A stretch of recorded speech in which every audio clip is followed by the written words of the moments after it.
The heavens had grown quieter since Egungun's fall, but quiet was not peace.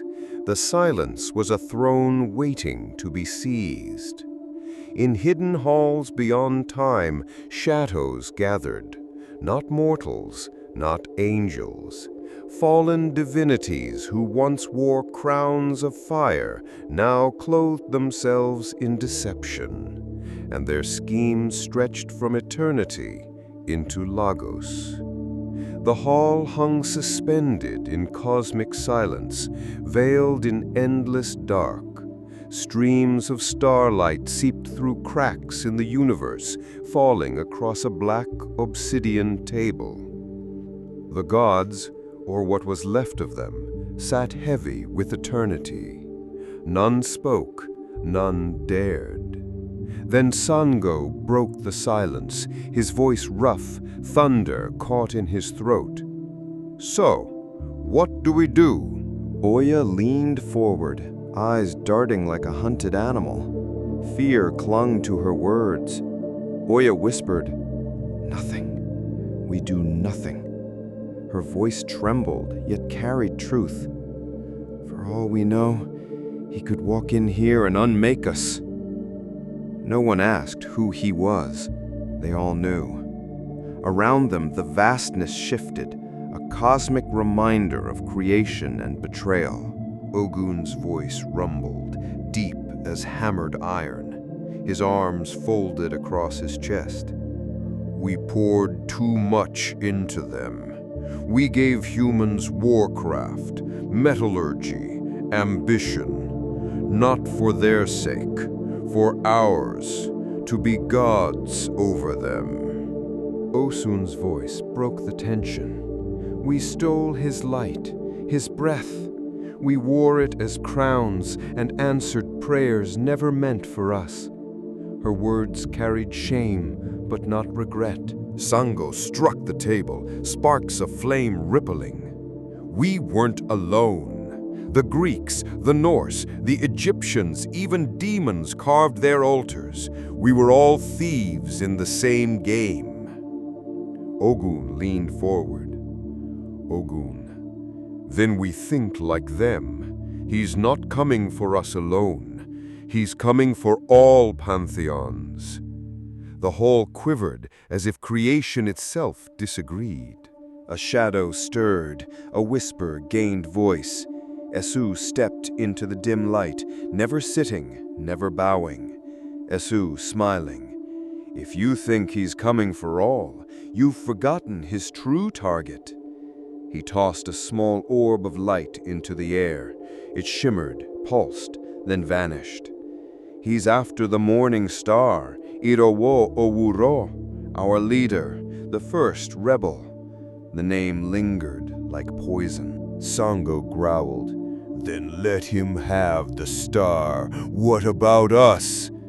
Esu's grin widened. "He doesn't need to kill us.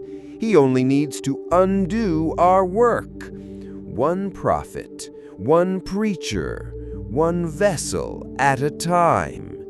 He's setting fire to everything we've built."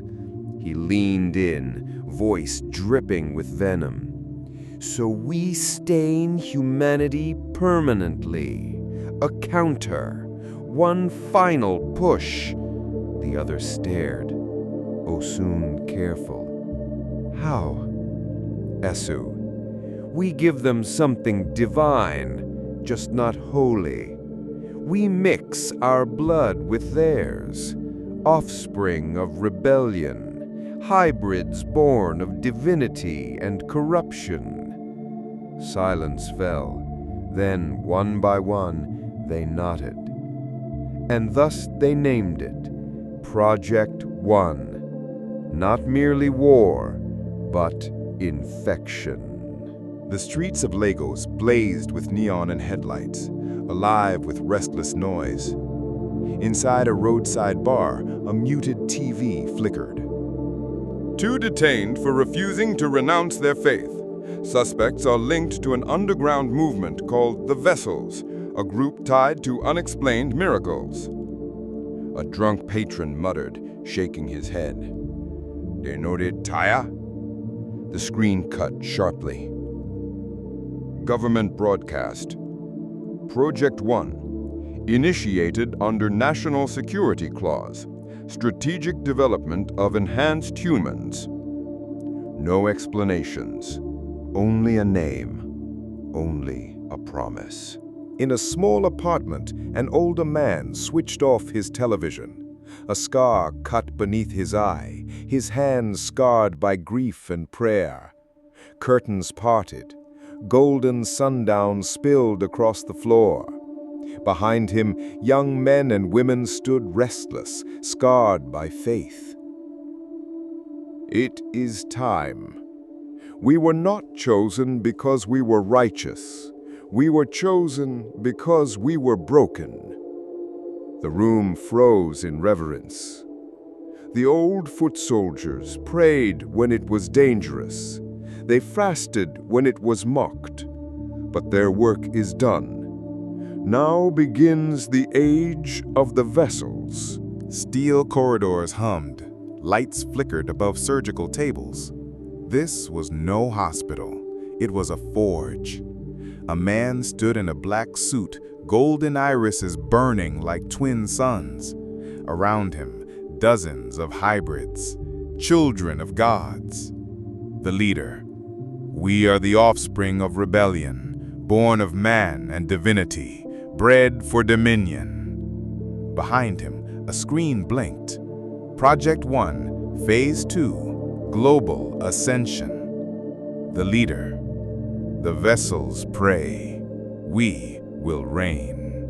Not in temples, but in governments, corporations, armies. We will make the world beg for our heaven. A woman stepped forward, arms glowing with symbols. Shall we begin? The leader. Yes. Every Nephilim must rise. Every last one. Lagos mainland. The night groaned with thunder. Then a small building erupted. No fire, no smoke, only silence. The kind of silence that kills. Where once hymns had been sung, nothing remained. Nothing but the promise of war. They thought their infection would spread unchecked. They thought power could silence light.